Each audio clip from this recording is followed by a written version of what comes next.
It was another one of those days.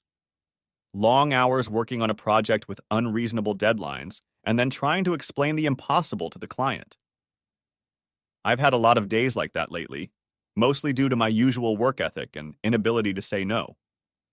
So I found myself at the local grocery store that evening, trying to go through whatever was left in the hot department at this late hour in search of a suitable dinner. It was a typical December weather day in the Pacific Northwest. The morning forecast had promised 40-degree heat and showers throughout the day, but the temperature had only risen to 37 and snow was falling in buckets. As I headed toward the ticket office, I happened to notice someone vaguely familiar coming out of the main exit. This can't be happening, I thought. I only caught a glimpse of her profile and hairstyle. Everything else was well wrapped up for this weather. I was so stunned I didn't hear the cashier the first time. 4278, sir, the cashier repeated. Oh, yes. Sorry. During the short drive home, I was shocked and immersed in reflection. This is where it all started so many years ago. To be honest, I hardly thought about her or those circumstances anymore. I had my own problems to deal with. I lost my wonderful wife of 23 years just 10 months ago in an accident. I suppose for every person who has lost a loved one, an accident is something out of the ordinary. My wife, Carissa, was coming out of a department store where she had just bought a Valentine's Day gift and was hit by a drunk driver who drove around everyone in a busy intersection, but swerved onto the sidewalk in front of the store, hitting several pedestrians, including Carissa. The pain and suffering I endured was indescribable after her death. The manner and timing of it all must have contributed to it. After the funeral, I fell into a deep despair.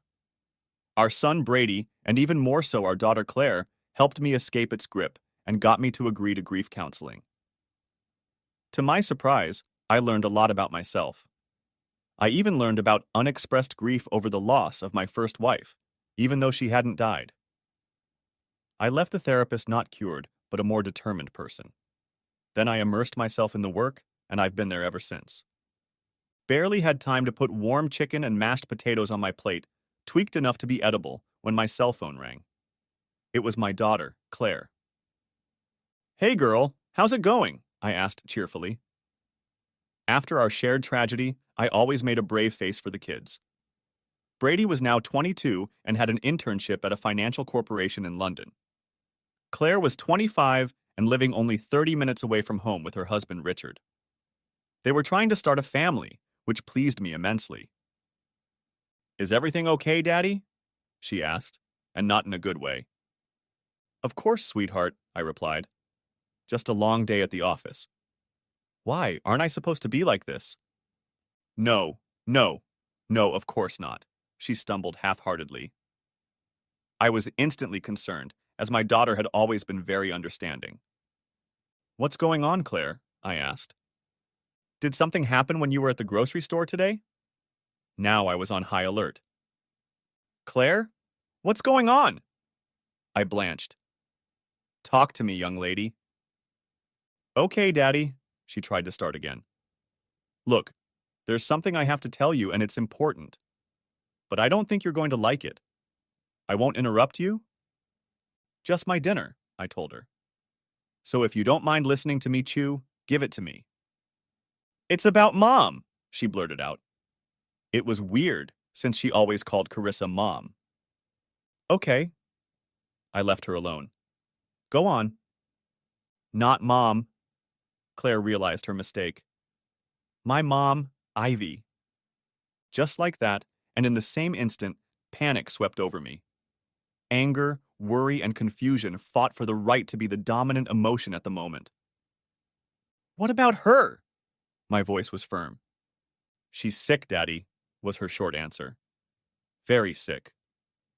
And, I wanted to say, so what? But held back. Look, Daddy, there's a lot going on, she sighed. Maybe I should come over so we can talk it over. And I didn't want her to see the gamut of emotions that would surely flash across my face. I ignored her suggestion. It was a bombshell I needed to hear, after all. As far as I knew, Claire and her birth mother hadn't communicated since Claire was too young to remember, since about 1 year old. What do you mean, very sick? Daddy, she shifted. I'm just leaving now. I'll be there in half an hour. Claire passed out before I could say a word. My stomach didn't want to accept food, but I forced myself to eat at least some chicken because I'd probably need a few stiff drinks before this night was over. Claire came in, looking both apologetic and scared at the same time. I offered her a drink and we sat down together at the kitchen table. Okay, Claire, I preemptively said. Let's start from the beginning. My favorite daughter took a deep breath and began. So, first of all, she said, I never wanted to keep this from you. I want you to know this. After I'm done, I think you'll understand. She paused and tried to fidget in her chair, getting comfortable. Mom, Ivy contacted me right after my 22nd birthday. I was shocked, to say the least. Our first conversation was unbearably awkward, but then it got easier. I had talked to my mom, Carissa, many times about her, and she was supportive of me having some sort of relationship with my birth mother. We talked about how I could do that and still be sure that she could never hurt me like she did when she left us. My head was spinning. I had no idea they were talking. Just me, then, I snorted. I was the only ignorant one? I wanted to tell you right away, she replied. I just knew how much she hurt you, and I didn't want you to be mad at me by association. Carissa told me it wasn't worth keeping it from you, especially if I didn't want to cause potential harm to our relationship. I was going to tell you last January, but Richard and I went on that 10-day cruise, and right after we got back, there was an accident. I couldn't tell you after that. You were so depressed, even despondent. Last year you saw Christmas presents under the tree and asked when everyone was in the room, but I couldn't tell you. I knew I lied, and it hurt, because I promised myself I'd never do that to you. Go on, I said angrily, trying to keep my cool. We talked from time to time, she continued. We talked about what she did, to us and why. She would often apologize and I would get angry and say it was a little late. She never apologized to me. Anger was making me petty. That's for sure. And it's a good thing, because I never would have accepted them. I know, Daddy, she said soothingly. That's partly why I didn't tell you. Carissa made me realize that it wasn't about your anger at Ivy. It was about you and me being together as father and daughter. Anyway, last summer, Ivy called, and I knew right away that something was wrong. She was upset and told me that she had been diagnosed with stage 3 pancreatic cancer. Of course, she was scared. I went with her to some of her appointments. I attended the first round of chemotherapy. This was news to me. I was suddenly angry at Carissa for not saying anything. I was angry at my daughter. Why did you go? Where's her cool husband? I couldn't help myself. He left her years ago, Dad. So what does she want from you? Or me? I asked gruffly. She made her bed. I'm sorry, but it's true. It has to do with the fact that I saw her at the grocery store today, right? Does she need money or something? No, Dad, Claire said with a wistful look. She needs companionship. I grinned, then laughed loudly. The best I can do is money. She's lucky to get that. She doesn't need money, Claire corrected. She's got plenty of it after dating that asshole Lucas. The phrase made me sit up sharply in my chair. The mere mention of his name could send me into a blind rage. Lucas goddamn Fry, the man who stole my wife Ivy. It hit me fast and hard that I still thought that. After everything I'd learned in counseling, that was where I'd gone in the first place. No, Ivy wasn't stolen, kidnapped, or forced. She went willingly. Asshole was the nickname I'd given Lucas Fry over the years. There was no negative affectation in it, no desire to immortalize him in a derogatory way. I simply hated the man with my whole being. Claire saw that things weren't going well. She was fanning the embers of a fire that she thought had long since gone out. I knew my daughter better than anyone else in my life, including Carissa. There was pleading in her eyes, even as she tried to find a hint of compassion in mine. I don't know why you're asking that. I dismissed the thought and walked in the other direction. Claire, Why are you asking me for something you know I can't do? Did she put you up to it? Claire was silent, her lips pressed together. I knew what was going on because I was the one who had taught her this. Claire had been impulsive in her youth, quick to lose her temper, if you could call it that. I spent a lot of time teaching her that the most successful people take the time to think before they speak and choose their words purposefully. No, Daddy, she began. She didn't ask me to. If anything, she asked me not to do it, at least indirectly. I'm asking mostly for me, I suppose. I also believe I'm asking for you. That's ridiculous, was all I could manage to mutter. No, it's not, she interrupted. Hear me out, please. You're my father, and I love you very much. I loved Carissa almost as much. Her death almost crushed me. I'm still young, so it was a first for me. A peek behind the curtain of the inevitable. Then I thought about how hard it was for you. Even at your age and with all the obstacles in your life, including Ivy. And even though Ivy and I aren't close, she continued, she's still my own mother. When she's gone in the next few months, everything I've ever needed in a motherly sense will cease to exist. Carissa, and soon Ivy, will cease to exist. Of course, I will have my wonderful father, Richard, and soon a family of my own. The duties and responsibilities of matriarch will fall to me, and never again will I have a mother to guide me. At the last sentence, she sobbed, and I instinctively rushed to her. I pressed her head to my breast, as I had done 1,000 times, and let her cry. While she cried, I had many thoughts. What Claire was describing could be compared to what parents experience when their children leave the nest for college or somewhere else. Almost everyone I've ever talked to about it had at least one thing in common. They never saw it coming, even though it was there from the beginning. A kid goes to school, and deep down we all know what's coming next, but we don't think about it or don't want to think about it. Then one day, the kid comes home with a pile of brochures, and it's like waking up and having a glass of cold water splashed in your face. It was exactly the same with Carissa and me. Claire was my daughter and Carissa's stepdaughter. She adopted her, so it was more than that. Brady was our biological son, and even though we knew he would be gone soon, like Claire, we weren't emotionally ready for it.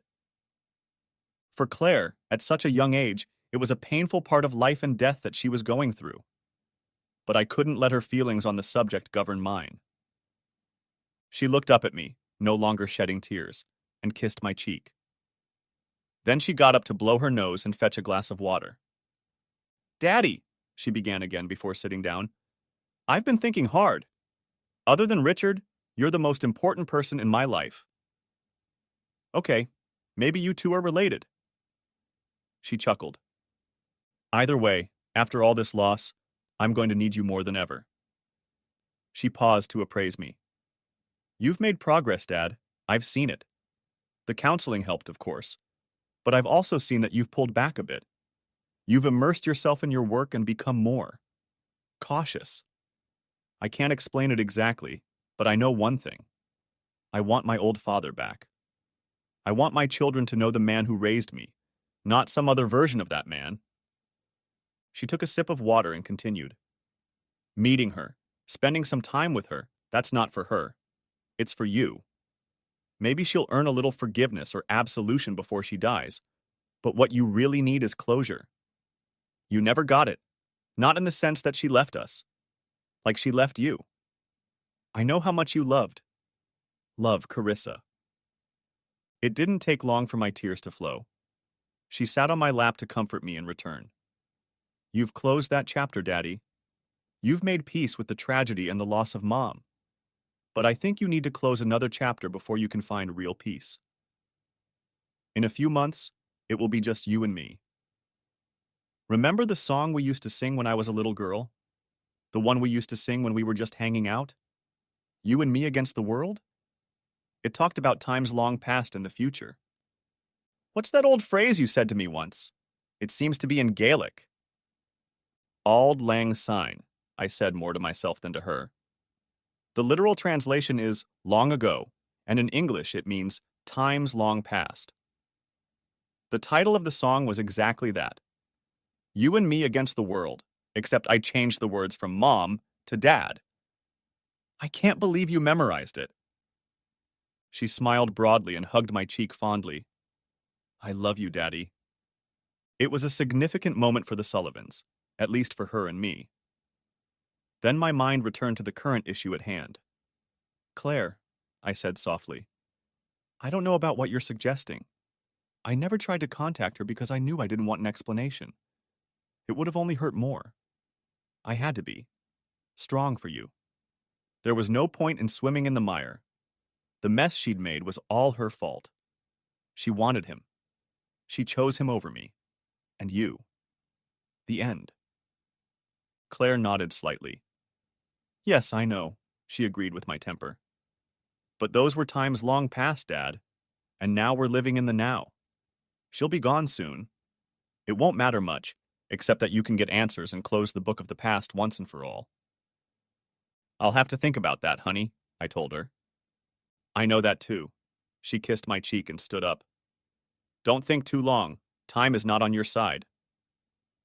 A restless night of sleep was expected when my head touched the pillow. Ivy overwhelmed my dreams and thoughts. My wife also found herself among the co-conspirators. In one of the dreams I recalled the next morning, Carissa was sitting with me on a Victorian bench in some garden. She was holding my hands and explaining that Claire needed her help, and she couldn't risk hurting me after all these years.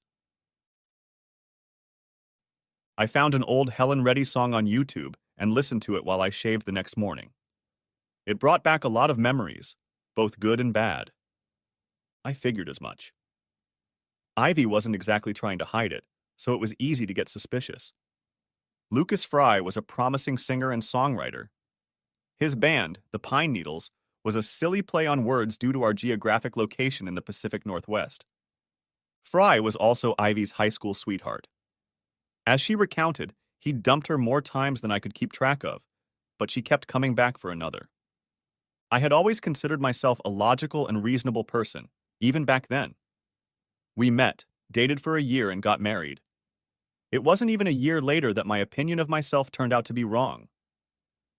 Ivy got pregnant right away. It wasn't in the plan, but at least I was happy about the news.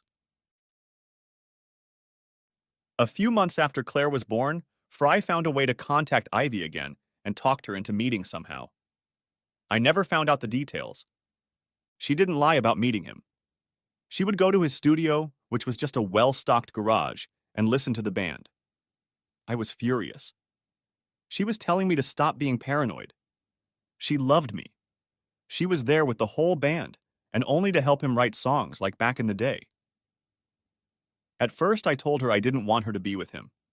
The temptation was too great, and I pointed out to her that she already recognized how he was affecting her. When that didn't work, I forbade her from taking Claire to band practice. Fry's band recorded an album, and they were discovered by an agent. Things with the label moved quickly. Ivy became emotionally uninterested in me and Claire. I feared the worst, but I couldn't get her to talk to me. I came home from work on Christmas Eve and found some of Ivy's bags packed and standing in the foyer. She was in the bedroom packing the rest of her things. I just stood there looking at her, daring her to say out loud what we both knew it meant. I have to go, she tried the delicate approach. I didn't tell you the whole truth. I couldn't. I have real feelings for him, and I need to find out once and for all what those feelings mean. My little imperfect life shattered at her revelation. I thought of everything I could have done to prevent this moment, including beating one or both of them to a pulp. Ivy ignored my anguished look and pose. They're starting a small tour of the Midwest in 2 days. I'm going with them. I'm sorry to burden you with this. You're not sorry, liar, I spat. Damn liar. What about Claire? Does she mean as little to you as I do? Ivy didn't answer.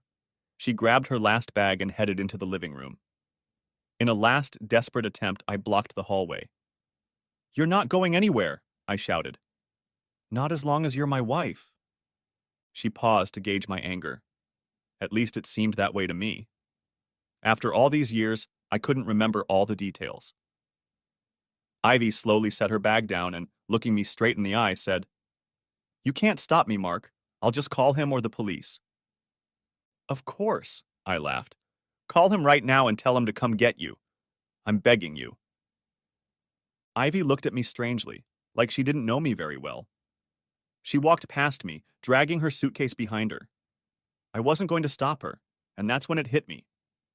It also hit me that I didn't want to do this anymore. She carried the big suitcase out the door and somehow loaded it into the back seat. When she came back for the smaller one, she stopped and looked at me blankly. "The tour runs through January 14th. I'll be back on the 3rd or 4th. I'm not going on a vacation or any adventure. I've got some things to figure out, and then I'll be back. We'll talk then." "Mark, look at me," I cut off, overwhelmed with a wide range of emotions, and she noticed it. On the table is a detailed list of care for our daughter. I feed her very infrequently now, but there are 4 bottles in the fridge in case she gets cranky in my absence. I was still in a bit of shock. She walked over to me and said, "I'm sorry," and tried to kiss me. Something snapped me out of my reverie, and I quickly pulled back defensively. For some reason, this elicited a hurt look from Ivy, but she recovered, turned her back to me, and headed for her future. I never saw her again.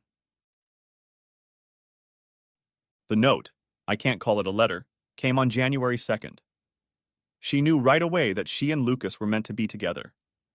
She didn't want to take our little girl away from her father, and since Fry was suddenly in a win-win situation, she didn't want anything from me, not even our house. In return, she simply asked me to treat Claire like the treasure she was and raise her properly. My parents and sister were shocked and outraged.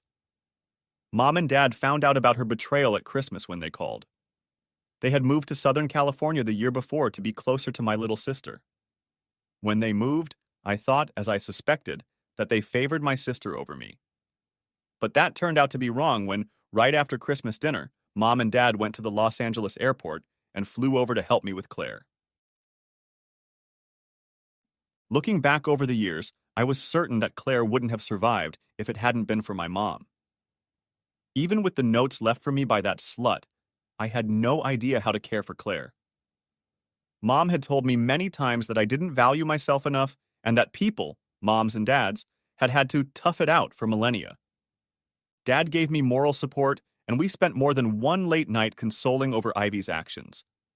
He took care of me, and Mom took care of Claire. The day after receiving Ivy's note, Dad told me to take it to a lawyer and begin the process of getting legal custody of my daughter and laying the groundwork for recognizing her as abandoned and neglected. Strangely, I didn't hear a word from Ivy's parents. They never seemed too interested in me, though it wasn't outwardly apparent. I felt it rather than saw or heard it. They probably thought Ivy had changed her residence. A year and a month later, I met Carissa at a specialized daycare center for single parents with children under the age of 3. She had a double degree in child psychology and child nutrition. We hit it off right away, but I was still a very damaged soul. I didn't trust people, and my faith in humanity was severely shaken. I constantly wondered why a woman like Carissa would fall in love with someone like me. What did she want? That was the question I inevitably asked myself. My future wife guessed my dilemma but didn't challenge it. She kept it to herself and was patient and caring with my heart and mind until I finally came out of my condition and fell head over heels in love. My love for her and her untimely death weighed heavily on me that day as I thought about her and Claire going behind my back with Ivy. I felt like a traitor. I wondered how many other things my loving wife was hiding from me. But strangely enough, by the evening, my feelings for Ivy had softened. Completely? No. In a way, opening the wound had renewed my irritation. But once I thought about it, much of what I'd experienced 20 years ago seemed far less important in the grand scheme of life. Besides, she was dying. In a way, I was ashamed of myself for not being sad about it. The truth was that she could no longer harm Claire or me. It was only a day and a half later when I called Claire the next morning and told her I wasn't committing to anything, but was willing to meet Ivy at a neutral place and at least talk. I decided to do this for my daughter's sake as she seemed to need it. When Claire approached the table at Outback Steakhouse, followed by her mother, I immediately felt conflicted. I chose that place because no one we knew went there. Ivy stepped forward, and I struggled to force myself to smile. She had an unhealthy skin color and was very weak. I hadn't been there for my mother when she got cancer, just like she hadn't been there for me my whole life. I felt guilty that I couldn't do that. Ivy was the first person I had ever studied intimately who was so sick. I was often distracted during meals. Claire and Ivy felt it too. We sat there, tangled in our confusion, and the conversation dragged on. For most of the meal, Ivy made small talk with Claire. No talk of the past, and to my dismay, no apologies. The longer we played getting to know each other, the more tense the air became. Ivy was on a special diet, but ordered a flourless cake for dessert. I couldn't take it then. "So, Ivy," I said, clearing my throat, "what exactly do you want from me?" Ivy's smile disappeared, and she shifted her gaze from me to Claire. "Daddy." Claire shouted a few decibels louder. Ivy looked sad, but not angry. She gently touched Claire's hand and said softly, "Claire, it's okay. I told you that things might not go the way you think. It's okay." That made me angry. She was taking some kind of moral responsibility, perhaps trying to turn Claire against me. "No, Ivy," I hissed, trying to keep my voice down. "This isn't all right. I'm here, against my better judgment, asking a legitimate question. Let's get this straight. Whether you're sick or not, I have absolutely no trust in you. And yet here I sit. So let's stop talking platitudes and get to the point." Ivy looked even sadder. Claire looked shocked enough that she was ready to faint. In her entire life, she'd never seen her father act like this, not even with the punk kid in high school who tried to hit on her at the homecoming dance. My ex-wife, however, was no spring chicken. She quickly came to her senses and looked me straight in the eye. "Okay, Mark," she said in a measured voice. "A simple answer to a simple question. I need a companion for a few weeks. I have things I want to do before I die, and I'm afraid to do or try to do almost all of them alone. I'm too sick to do some of them, and I don't want to die trying to complete my to-do list." She paused to let her words soak in. At the same time, Claire's father is alone and still struggling with a terrible loss. In between doing my list, I need to absolve my greatest sins, and since you are the person I committed most of them against, you need to hear what I have to say too. This is exactly what I talked to our daughter about. I'm also sure your wife knew about it and would approve. How dare that evil bitch mention Carissa's name? My blood pressure skyrocketed. "Don't you dare claim you know anything about Carissa," I hissed. "Don't you dare mention her name in front of me." Claire reached across the table and took my hand, her eyes pleading with me to calm down. While this was happening, Ivy looked over her shoulder and indicated for the server to bring the check. "It's okay, Claire," she reassured me. "I gave your father quite a bit of trouble today and pulled a few scabs off old wounds. His reaction is perfectly normal." Ivy looked at me, looking right through me. "Mark," she said, "I'm just asking you to think about it. Yes, I suppose you would eventually do something good for the man who so callously ripped your heart out. I have no imagination of making amends or making amends. That won't happen even if I live to be 100 years old. But I've never had the courage to tell you why, and that's something I can live with. Besides, I pay for everything, so listening to a dying wicked witch won't cost you a dime. It's the truth, and if you can't bring yourself to believe it, then just call me and say no." All evening at home, I was frantic. Claire hadn't said 2 words to me after Ivy paid the check, and we all left. How dare that damn whore interfere in our family, cause problems just because she was going to check out. She was as selfish as ever. Well, I wasn't going to play her game. Soon she would be gone and I could get rid of her once and for all. The next morning was no better. I tried to call Claire twice, but she left a message on her voicemail, which she rarely did. Just before noon, I got a call from an unfamiliar number, but I knew who it was. Mark Sullivan, I answered professionally just in case. Hi, Mark, she answered. Do you have a minute? This isn't a good time, Ivy, I muttered. Besides, I'm not sure we have anything to say to each other. Nonsense, she exclaimed. I'm sorry about last night.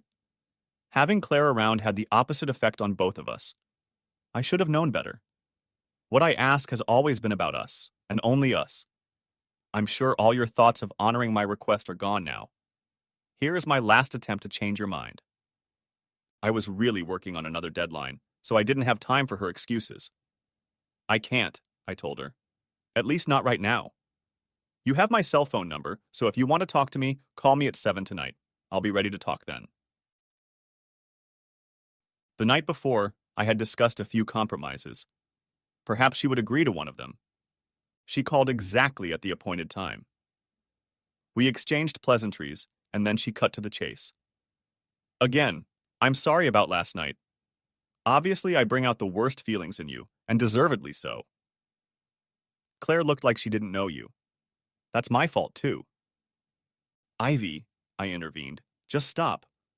I know what you're doing. It's pretty damn obvious. It's been 20-odd years. You made your bed. I was forced to come back, and I did. I had the best life imaginable until some drunken bastard took it all away from me. So what can you do for me? What can cleanse your soul? There was an eerie silence. I almost asked if she was still here. I'll answer in order if you don't mind, she replied in a thin voice. First, there's nothing I can do if you don't accept my apologies, or if you're uncomfortable with me offering them. You have earned them, and repeatedly. I won't stop offering them. Secondly, she paused briefly. The man who loved you the most? She told Claire that her father had overcome every obstacle in his life, and that she was very proud of him. If there's anything left unresolved, it's what happened between you and me. I have no idea what exactly it is or these things, but I have a good idea, and if I can help make you whole, it's the least I can do before I die. I said nothing, and she finished. And finally, I doubt anything can cleanse my soul. But on my wish list is the possibility of my own redemption. I'm selfish again. At the very least, to explain myself to the person I hurt the most and maybe give them something they need to complete. I pondered her words. I told her that I had my own business, and I couldn't just take a month off to whimsically chat with her, even if I wanted to.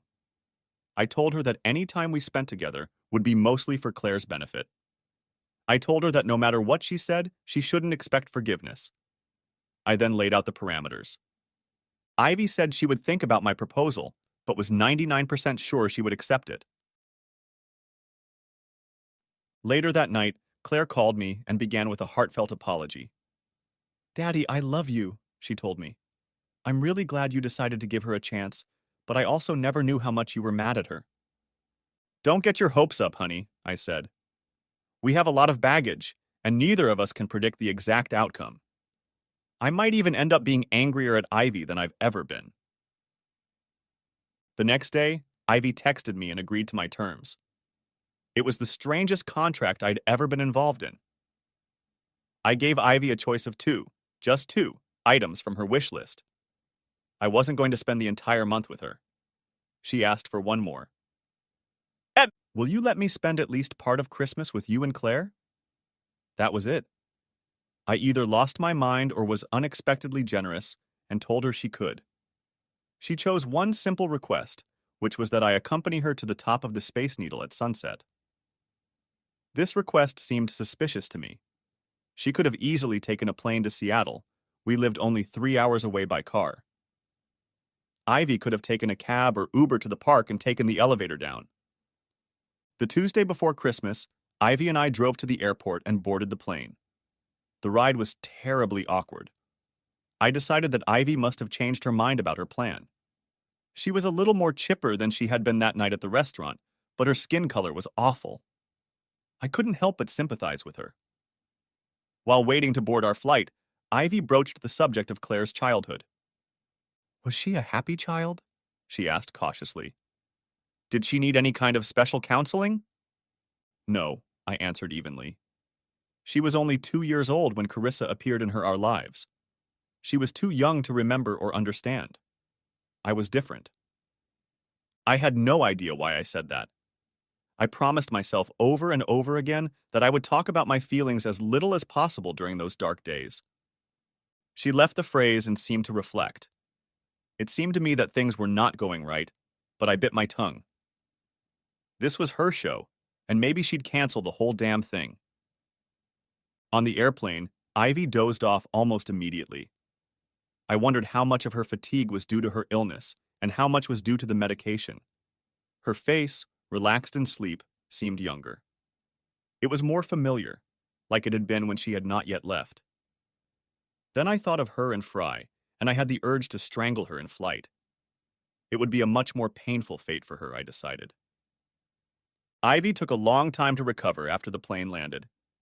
It could have been the effects of the medication, too, or more likely her muscles had betrayed her. Betrayal, I thought. Sit. I helped her to her seat at the gate, and she pulled a box of pills out of her purse.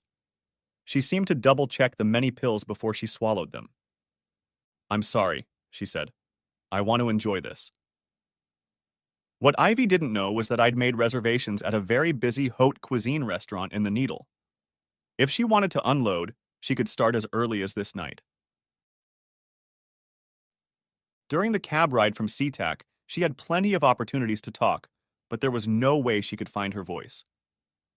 By the time we arrived, the sun had already lowered into the winter sky. Ivy seemed fascinated by the structure. She touched the beams at the base.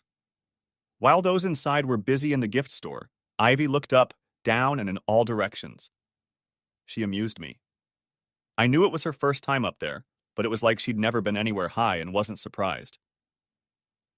As we rode the elevator, she squeezed my hand tightly and leaned into me for support. It wasn't an endearment. I walked her to the west side of the building and we had to wait for a large group of tourists to take their pictures. Are you okay?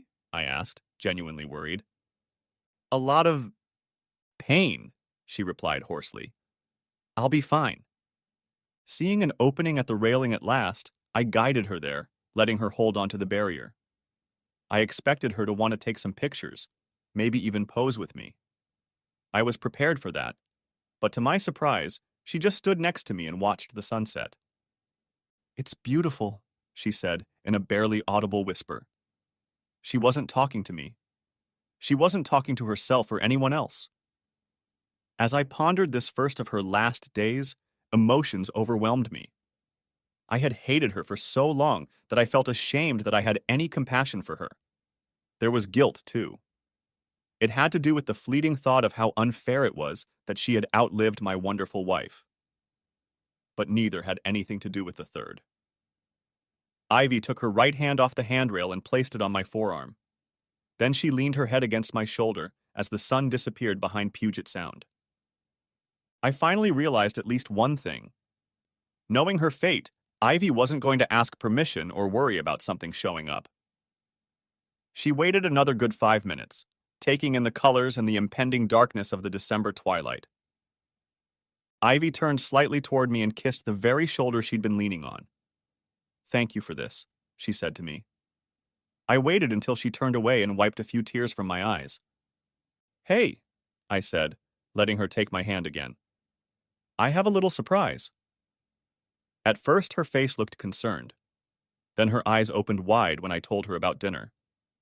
After making sure she was ready, we headed into the restaurant, and as I had already found out, the owner took us to a table right away.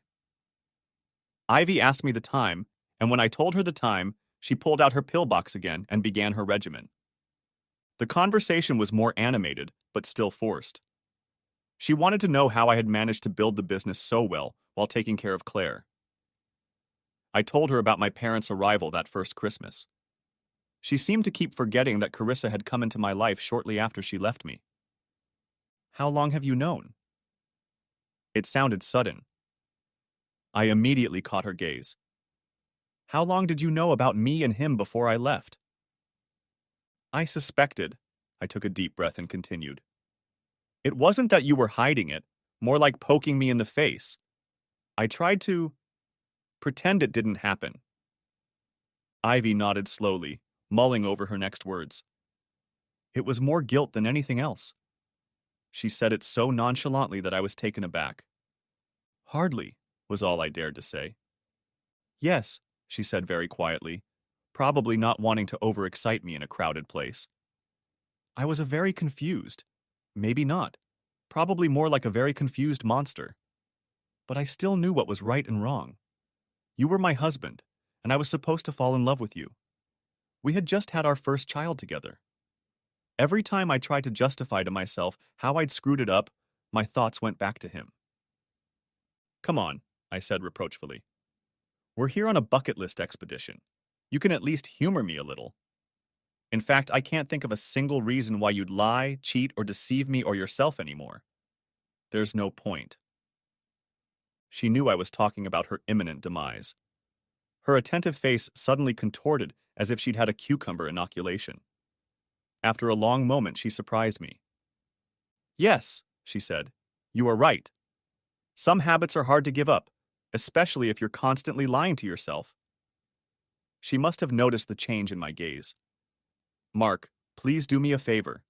No matter how much time we spend together, please, when you see bullshit, call me that. I should have talked to you back then. Okay, I replied. When did you decide to leave with him? That question surprised her. I wasn't going to be the only one. Fry found out about the tour 4 days before Christmas. He asked me to go with him.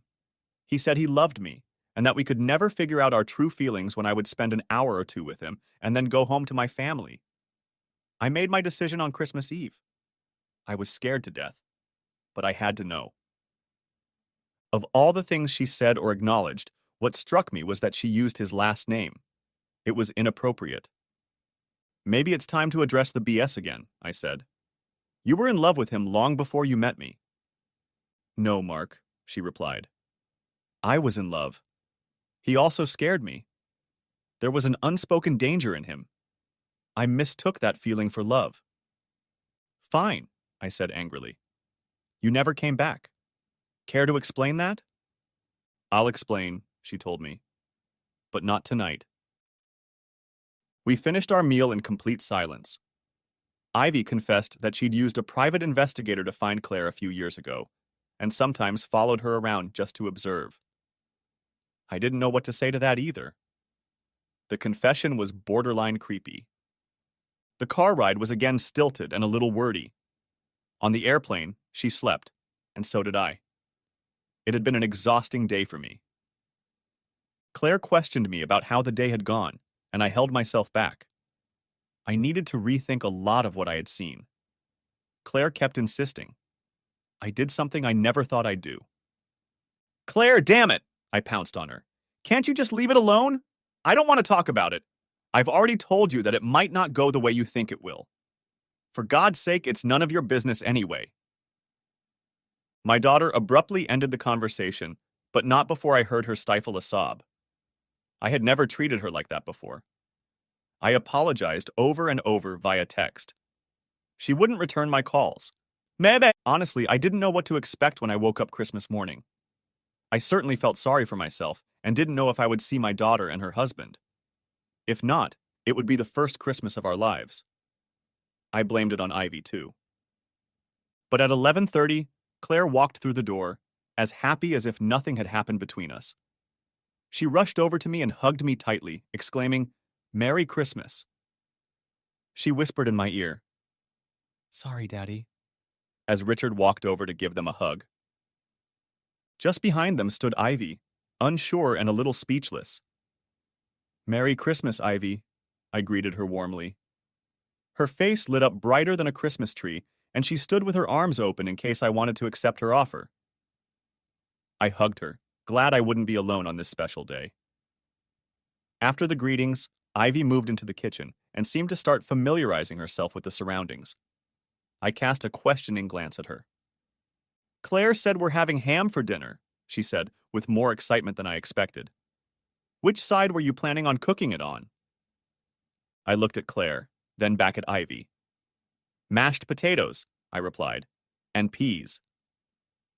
My ex came closer, as if she wanted to give me another hug. "Mark," she asked affably, "will you let me make one last holiday dish?" What could I say to that? Sure, I replied, stammering a little. Uh, let me know what you need help with. We'll, well, we can all help. For a moment, she looked a little stunned, as if I doubted her abilities. But that immediately changed when she realized that I was just being kind. At least kind enough to let her boss her around in my kitchen. Once we were done with that, Richard went to the car and brought in a few bags of groceries. I helped unpack the many side dishes and desserts that weren't on the menu. Judging from our trip to Seattle, I didn't hold out much hope that Ivy would be up to the task. When I saw the canned pumpkin for the pie, I was sure of it. However, Ivy surprised us. She fought through the obvious pain of the morning and afternoon and put herself into cooking like it was the last meal she would ever make. Then it hit me. I spent a few emotional minutes hiding in the bathroom trying to gather my thoughts. Grieving for her, I confused myself, my compass. Just before serving, Ivy began to succumb to her exhaustion. It was obvious that she was frustrated to the extreme with her limitations. I decided to step in to help, but Claire gently touched my shoulder. Go keep Richard company, Dad, she said in a half-whisper. I'll manage. It took Ivy a long time to clean herself up in the restroom. I was worried enough that I decided to check on her by asking through the door. I'm fine, Mark, she said. I'll be out in a minute. Dinner was exquisite. She'd never cooked anything even close to similar when we were married. Wow, Ivy, praised Claire. Where did you learn to cook like that? My ex-wife seemed to ponder what to say and how to say it. After I left, she paused again.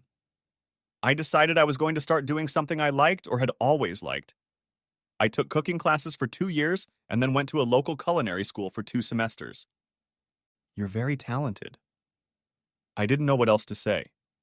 It was a shame that now, at the end of the day, she was so successful. Of course, I never found out when she dumped the asshole or if he dumped her. That's something we won't talk about that evening. After getting cleaned up, we sat down in the living room and Claire began handing out gifts. She handed me a card first.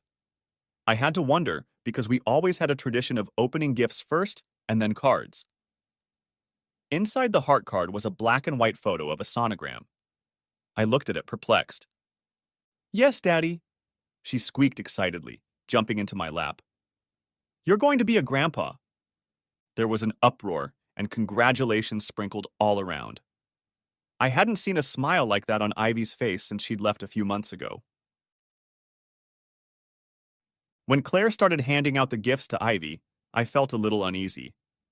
Richard, being a handy guy and a newly announced father, opened a $2,500 Home Depot gift card. He seemed to turn to me as if asking permission to accept it. I sat motionless. Claire's gift had become the cursed gift. There were actually 2 gifts. The first was $1,000 worth of diapers. Claire didn't like it, but Ivy wouldn't be the first parent or grandparent to offer such a gift. When Claire found she had one more to open, she looked at her mother reproachfully. Inside was a felt box containing a Tiffany necklace made of Akoya pearls, a piece of jewelry worth between $2,500 and $5,000. No, Mom, she stammered. Ivy, I can't accept this. It's too much. The words left unspoken spoke louder. Claire's love, respect, and forgiveness were not for sale. Ivy realized this immediately as a few tears rolled down her cheek. Ever since I allowed this little party, I kept thinking about what gift to give Ivy. The option I kept coming back to the most was the biggest lump of coal I could get. I also considered not getting her anything at all. But at that moment, I decided to offer something that was somewhere between 5th and 10th on my list. I excused myself to the bathroom while the 2 women quietly debated the merits of the gift. I returned with a small wrapped box and held it out to Ivy, interrupting the ongoing argument. She looked at me stunned. Soon the unwrapped box was quite recognizable. It was the kind you'd find at a game store or novelty store.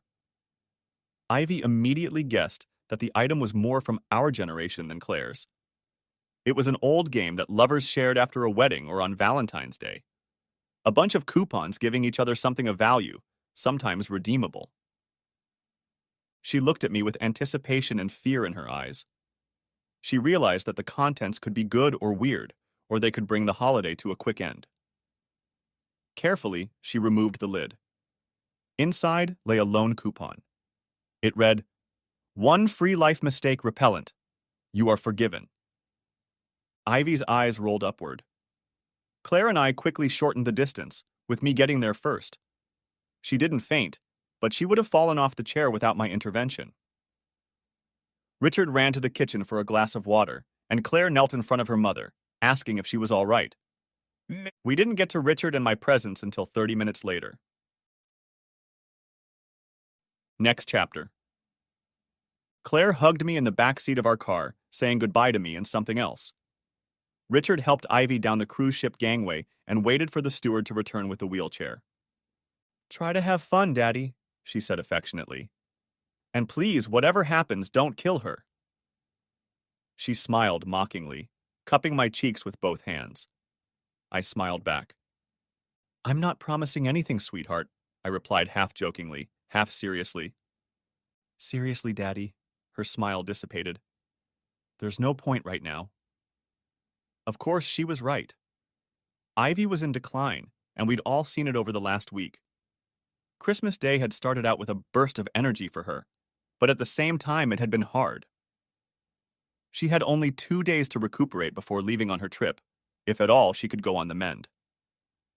The same steward gave Ivy a free ride to our room at the bow of the ship. I guessed that in a way Ivy wanted to look forward instead of looking back. She would be embarking on a new journey in a few weeks, if you believed in such things. Getting comfortable, I asked what she wanted to do. "Can we look around the ship?" she asked, "and wave to the people on the dock as the ship pulls away?" Partly she reminded me of happier days before. Partly she reminded me of Claire when she was a little girl.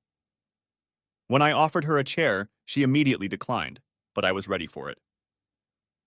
"The ship is as long as 3 soccer fields, Ivy," I scolded. "Do you want to have fun and see everything, or do you want to stop for a break every 10 minutes?" She hesitantly agreed. I got the impression she wanted to hold my hand rather than push me along behind her. But I pushed her for the next few hours. On the senior deck, she rose from her chair to play shuffleboard with me. Otherwise, it was a solemn and awkward day, comparable to our trip to the Space Needle. There was still an 800-pound gorilla looming over us. I tried to pamper Ivy. Perhaps that's not quite the right word. As we stood on deck watching the ship round the Canadian coast, it started snowing. I tried to take off my scarf and wrap it around her to keep her warm. She emphatically told me to stop. She didn't want that. Other incidents during the day were akin to annoyances, childish outbursts. I was beginning to curse myself for agreeing to accompany her. For dinner, we ended up at the first mate's table. Even the money Ivy had swiped from the asshole on her way out didn't help us get a seat next to the captain. When Ivy ordered an after-dinner cocktail along with the wine she'd already had, I questioned whether it was a good idea. The look I got along with the bloody eye roll told me that I had overdone it and embarrassed her. She continued her conversation with the couple to her right, ignoring me for the rest of the meal. When people started to leave the table to dance or look around, I asked, "Are we ready to go, Ivy?" She looked at me like I had 2 heads. "What?" she asked softly. "No. The evening is just getting started, and I'm having fun." That look and the sarcastic answer were almost forgotten memories from our past. They came back with renewed vigor, and anger swept over me. "So, don't you need medication or something?" snarled I. "Or anything else?" she always argued, answering a question with a question. "If you want to be somewhere else or you're not comfortable here with me, you can go." This was a new side of Ivy. I was stunned, and she picked up on that. "Mark," she said more calmly, "you can stay or not. I'm having fun, and I thought you were too. You've been acting like a parent all day. A little drink after dinner won't hurt me, considering what I have going on right now. Just relax." I was angry enough to lash out, but I didn't want to make a scene. I frowned, stood up, and walked out from behind the desk. Our cabin had 2 double beds. I got ready, but it was only 10 o'clock, and I lay there thinking about how I was going to survive the next 4 days. The ship wasn't due back in port until late afternoon on New Year's Day. Ivy was dying, and nothing could change that. I talked myself into thinking she needed my company so she could talk about her transgressions, to confess her sins. Now I saw that she was still the same selfish Ivy, having fun with strangers instead of doing important things. And not so long ago, she'd brushed me off because I'd tried to look out for her. Screw it, I thought. I can use the size of the ship to my advantage for the next few days, and she'll find someone else to push her weak ass around. Somehow I managed to fall asleep. I didn't know how Ivy got back to our room, but when I woke up, she was already asleep on the bed next to mine. By the time I made my 3 S's, she was already up and sipping coffee in the living room. She was reading the ship's entertainment brochures and didn't meet my gaze, but looked over the edge of it. "Good morning," she said stoically when I didn't greet her first. "Are you still not in the mood after yesterday?" "You know what? Screw you, Ivy." I couldn't help myself. "I'm trying to be nice, and it's the same old with you. I'm going to breakfast. You decide what you want to do for the rest of the day. I'm sure I can keep myself busy." I walked out and headed for the buffet I had read about before dozing off the previous night. I was halfway there when I saw her roll into the room. One of the servers immediately came over to offer assistance, and she looked around the room and finally pointed in my direction. He sat her down at the table to my left and gave her a perplexed look when I didn't stand up or offer any greeting. "Mark," she said with a pleading look, "I'm so sorry. My behavior last night was disgusting. I behaved horribly this morning, too." I said nothing, and she continued, "I'm trying to enjoy it. I originally assumed I'd be traveling alone, so I'm trying to adjust." "You asked me to accompany you, remember?" I asked sarcastically. "As for your behavior, it's been common for the better part of 25 years. I expect it. I just don't have to put up with it anymore." Ivy hung her head, then looked up again with false bravado. "So, a piece of paper for Christmas? It was just a gesture, wasn't it? You haven't truly forgiven me, have you?" Before I could answer, Ivy continued, "This is going to be harder than I thought. I was planning on talking about it tomorrow night. Even talk to you if I needed to. I wanted to do it right in the middle of our trip so we could enjoy the first few days and, depending on how our conversation goes, maybe enjoy the last part as well." The woman's chutzpah. "Yes, but I wanted to win the lottery, have 4 points on the golf course and a faithful wife. We don't always get what we want." She rolled her eyes, which I was getting sick of. "You had a faithful wife, and I'm sure she would have stayed that way if it weren't for fate. Your first wife was a fool to think she fell in love with another man, otherwise she would have been the same. You still have your best years ahead of you, so pay for golf lessons and buy a ticket more often." The bitch was going to play the death card. "Okay, Ivy," he growled through clenched teeth. "Enough of this damned smug resentment." Poor Ivy, as always. "I know you're sick, but damn it, you're always the victim." "Ah," I exclaimed, getting up and leaving her where she stood. People all over the dining room looked at me and I didn't care. Around 3 o'clock, Ivy found me by one of the pools. Another ship's employee was pushing her chair. As I watched her approach, I noticed that she looked beat up from head to toe. Even with the bright sun streaming through the glass ceiling, her skin had a gray tint to it. The cruise hadn't worked out the way she'd hoped. Too bad. "May I sit with you?" she asked formally. When I nodded, she reached into her clutch and handed the man $100 tip. She moved to the chaise lounge next to me and looked out of place without her swimsuit on. "Can I ask you a few questions?" She was polite or cautious. "Sure," I replied. Part of me was acting childish. Another part of me was judging myself for agreeing to this trip. In the back of my mind, I was still mad at her after all this time had passed. "What did you think when you got my note? About me not coming back?" "It confirmed my suspicions," I answered honestly. You've always been his, and you finally realized it. Ivy shook her head. No, Mark, it's my fault, she said. Not what you thought, but what you felt. It was easy.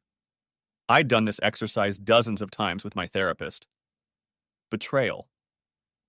If you thought I had finally realized that Fry was my true love, why were you surprised to be betrayed? I never said I was surprised, Ivy. I don't understand, she replied quickly. If you felt betrayed by announcing that I was not coming home, then you expected my return. That's why I said surprised. I hated to have this conversation, but she wasn't going to leave me alone. I wasn't going to hide in the broom closet during a 4-day Alaskan cruise. Ivy, I sighed and took a deep breath. I didn't expect much from you once you started hanging out with his band. You were in love with him. I knew I was losing you. We had an infant. I had to get food on the table. I knew you'd go to him eventually. But I never thought you would just walk away, abandoning your daughter. It was despicable. She thought it over. If I had left with Claire, would you have fought for her? Would you have fought harder for her than you did for me? Back off, Ivy. I spat. I fought for you. I really did. If I'd come back like I was going to, would you have taken me back? No, I told her. No way. We would have gotten divorced, shared custody. What happened to you, Mark? What are you even talking about, Ivy? I was on edge again. Nothing happened. Everything happened. Be specific. That one time, she said, when I was talking to Carissa, she said something that struck me. She described you as cautious, timid, stable, and considerate. What struck me was that this was not the man I married. It wasn't you at all. So what happened? You freaking happened. I needed to calm down.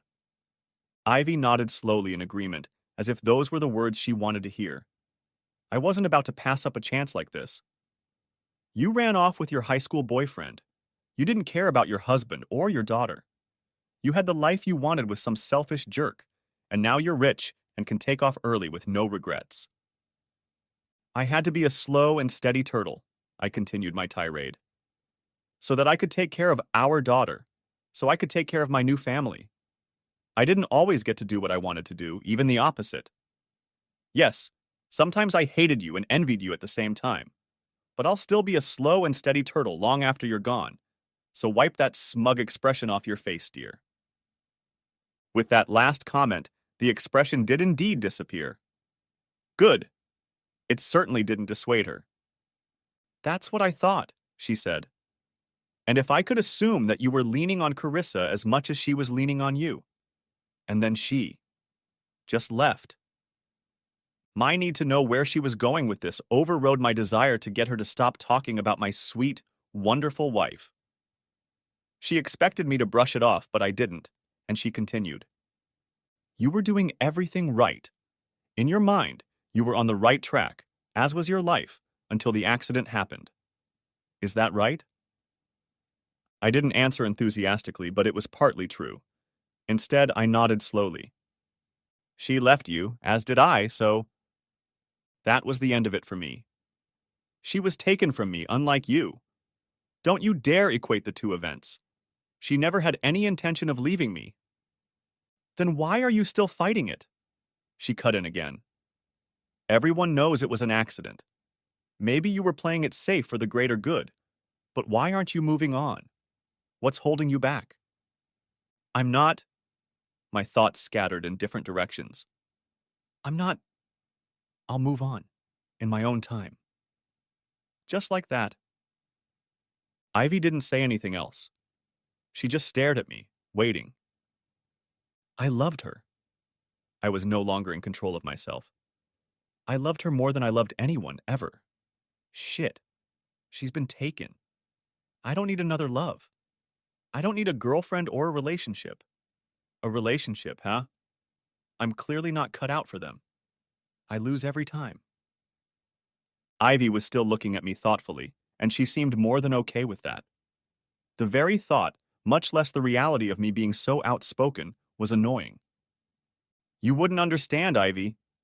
I corrected myself. You got what you wanted, and more cream on top. Ivy finally said. I don't think so, but we'll talk about it later. Tomorrow. Why tomorrow? I demanded. Why all this cryptic nonsense? Maybe it's not important enough for me to hear it from you. Honestly, I just don't care. I stood up and motioned for her to sit in the chair. She didn't resist or make any snide remarks. I could see that she wanted to stay. No, she just didn't want to leave. She probably thought I was purposely interrupting her fun. Dinner was silent. She was in her own thoughts, and so was I. Later, in our room, Ivy seemed disoriented and weak. She asked me to help her into the shower. Besides the obvious, illness, there were several marks on Ivy's body that hadn't been there when we were a couple. She was alert enough to notice my stare. I wanted to look away, but I couldn't. Later, I lay in bed and tried to assess what I saw. There were tattoos. I'd expected to see them, but the sores and scars that looked like burn scars spoke of what? Resentment? Self-deprecation? It made me wonder about her life after Claire and I, and whether my assessment might be wrong. In the morning, I found Ivy at the kitchen counter, writing furiously. She absent-mindedly greeted me with a good morning. I went to take a shower, and when I came out after getting dressed, Ivy announced the plans for the day with a wide smile on her face. Mark, we're getting off the ship in Vancouver. She pointed to her packed bags. I stared at her, amazed. I want to explore, she continued. The only time I've been there was, shall we say, an unpleasant experience. Why are you going? I asked the obvious. We're celebrating New Year's Eve at a hotel downtown. Okay, but we won't be able to book a room, I told her honestly. That's already taken care of, she replied. Booked and paid for. All of this was freaking me out. She'd already said several times that she wanted to explain something important, and she kept referring to this day. What are you doing, Ivy? She probably saw the worry I couldn't hide. We have a lot to do, she said, as if nothing out of the ordinary was going on. We have a lot to talk about and celebrate the new year. Come on, get ready, and let's go. I hummed skeptically, but did as she asked. An hour later, we made it to shore without the aid of a wheelchair. A cab was waiting for us, and we went straight to our hotel, the Fairmont Pacific Rim. Whatever she had planned, we would do it in style. What surprised me most was Ivy's demeanor and her energy level. She seemed to be fine, and that was very different from the previous days. Hell, it was different from every day at all since I'd first seen her. We hit the stores on the first and second floors, and she got to work on her spending. We also looked into the high-end stores across the street. I'm going to buy something for Claire and our grandson. Also Richard's. I think he'll suit her. She told me when I asked what she was up to. I didn't let her buy anything. Later, at lunch, Ivy began setting the stage for our big talk. Mark, I want you to know something. I looked at her and stopped chewing. It seemed to me that this was important to her. Of all the men I've been with, she paused, you're the only man I've ever truly loved. Of all the men? I guess I wasn't ready to answer the other part of her statement. She understood, and her sigh told me so. Yes. Ivy sat up straight, as if she was about to bare her soul. I stayed with Fry for almost 6 years. 6 long years, and I can't think of a single reason why I stayed with him that long, other than my stupid pride. I raised an eyebrow, waiting for him to continue. He was abusive, physically and mentally. I think almost from the first week I told you I wasn't coming home. He got what he wanted. It took me too long to realize his true nature. I didn't want to see it. So that's where all those marks came from? She already knew I'd seen them. My dear man, she hummed, trying to hide her pain. If I tell you how I got them, you'll probably lose the $150 lunch you're eating right now. I didn't budge, letting her comment roll off me like Teflon. The question remained open. Not all of it, she seemed embarrassed. Fry had psychological problems. A lot more than that. A lot of it was so disgusting that I won't share it. You think badly enough of me as it is. What happened after you left him? I was almost afraid to ask. Much of the same, she said, as if that was the most likely outcome. The only people I knew were in the music business. Most of them were friends with him or his friends. It was like fire in the pan. I didn't have any support system. And frankly, I saw it as atonement for what I had done to you and Claire. Finally, after another 6 years, I met a woman who helped me get out. Helped me get my head together. She got nothing out of it. No money, nothing. She helped me extort money from Fry. The legal system wouldn't have done anything but take money I didn't have. I'm sorry, I said, stammering. I didn't know. Oddly enough, Ivy burst into laughter. Of course you didn't, she said loudly. How could you have? You had our daughter. You had your wife and son, your job and a perfect family. I realized the laughter was hiding her other feelings. She was jealous. I used to dream, she changed the subject. Sometimes it was a dream, but I'm sure other times it was a hallucination. Either way, in the dream I was coming home to you. Claire always remained at the age of 1, just as I left her. You were waiting for me at the front door, but not in our old house, but in the new, larger one. You had a smile on your face.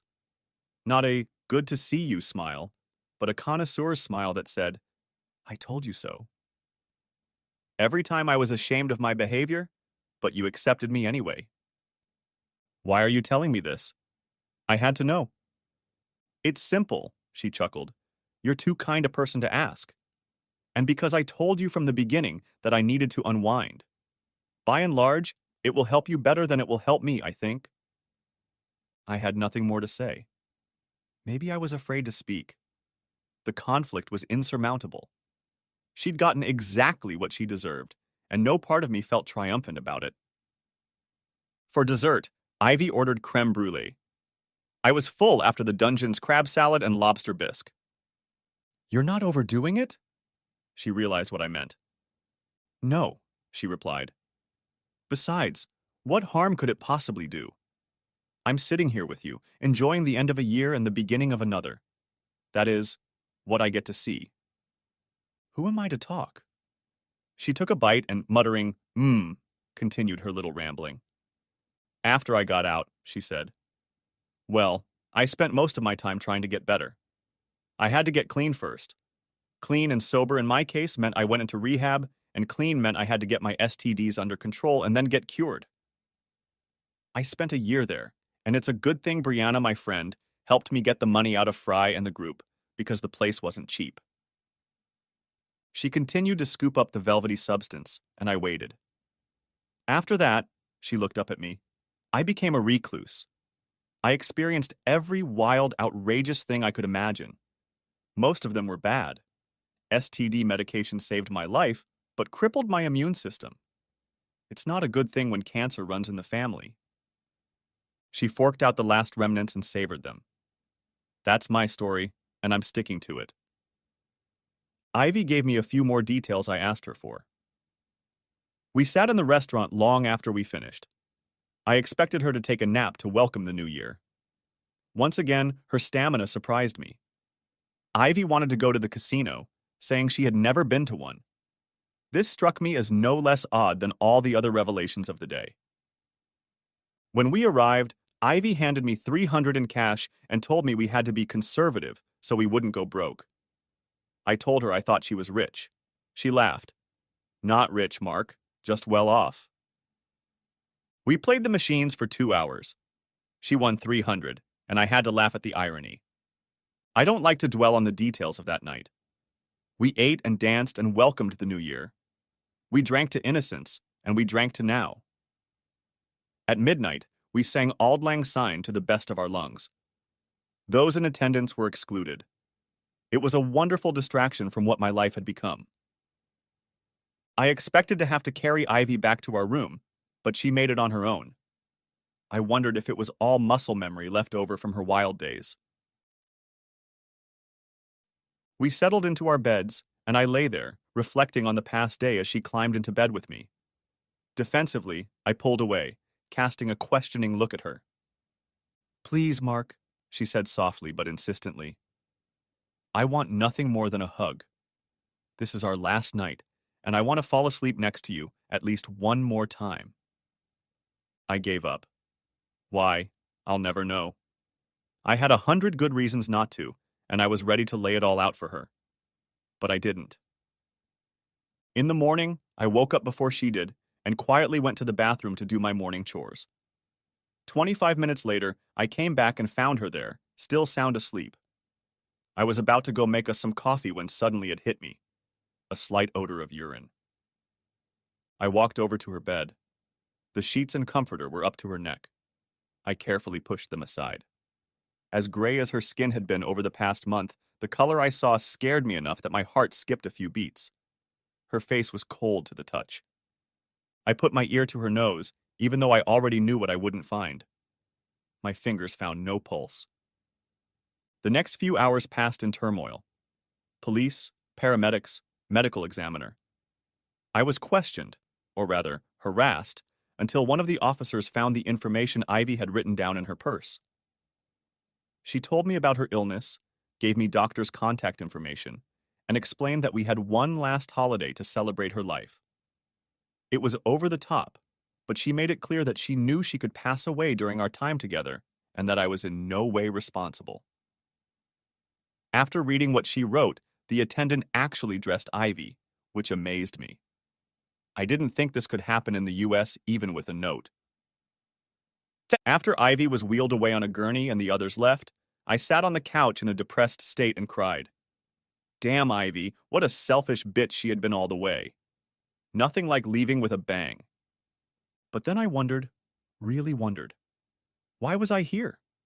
What was the point? Then I cried even harder. Then I realized that I'd been sitting here for a long time. The clock read 4 o'clock in the afternoon. I had to call Claire. That conversation lasted another hour. The front desk didn't even bother me to check out. Why would they? I rummaged through Ivy's purse, since I had already decided that she had punched her own ticket. There was nothing in there. But in her suitcase, I found a letter addressed to me.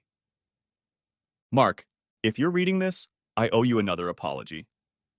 This seems to be the story of my life. I'm so sorry. I'm sorry for every little thing. You're the best person I've ever known, and unfortunately, I've known too many. Because of that, and because of everything I did to ruin your life, I had to take the risk. Something good had to come out of all the heartache I caused, and this story had to have some kind of happy ending. That's why I invited you along for the ride. You deserve a happy life. Despite what happened with Carissa and all the other shit that's been dumped on you. So I took a risk. I did it for our daughter too. Mark, Claire needs a father. You're all she has left besides a wonderful husband. Our grandchildren will need you too. Not half of you, more like all of you. They'll need what Claire needs. The best man in the world. You may not think you are, but Claire and I do. No, she had no idea of my ulterior motives, so don't blame her. If I could take it all back and start over, I would. I've made so many terrible decisions, and I've had to pay the price. You have the rest of your life to live. Please don't dwell on what I did. You lost your wife, but you also lost a partner and confidant. You had your rock, and it has been taken away. Please find another rock to stand on. Don't get bogged down in the work you do mostly alone. Please don't be alone. You are not me, and you deserve better. To help a little, in my will you get $2.5 million. I leave it solely to you to dispose of as you see fit. I trust you to take care of Claire because you've always taken care of her. Help yourself. Find something you're passionate about and pursue it.